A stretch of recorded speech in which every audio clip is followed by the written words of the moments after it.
Elite force র্যাবের প্রধান থাকা অবস্থায় বেনজির আহমেদের আসা যাওয়া শুরু হয় সাদেক অ্যাগ্রোতে।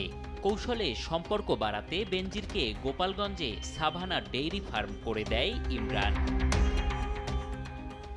তার ছত্রছায়ায় শুরু করেন নিষিদ্ধ ব্রাহ্মা জাতের গরু আমদানি। সেখানে ব্যাপক অর্থের যোগান আসে ঢাকা উত্তর সিটি কর্পোরেশনের মেয়র আতিকুল ইসলামের ইসলাম গ্রুপের এমডি ও তার ভাতিজা শাকের আহমেদের মাধ্যমে।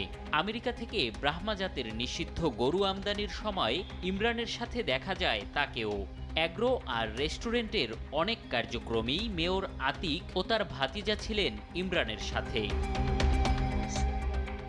নিজে ডেইরি ফার্মের সভাপতি হলেও দেশের দুধ উৎপাদন বাড়ানোর দিকে নজর না দিয়ে বিদেশ থেকে আনতে শুরু করেন উট, দুম্বা, উট পাখি সহ নানা প্রাণী, যা নিয়ে মিথ্যাচার করে লাখ টাকার পশুকে কোটি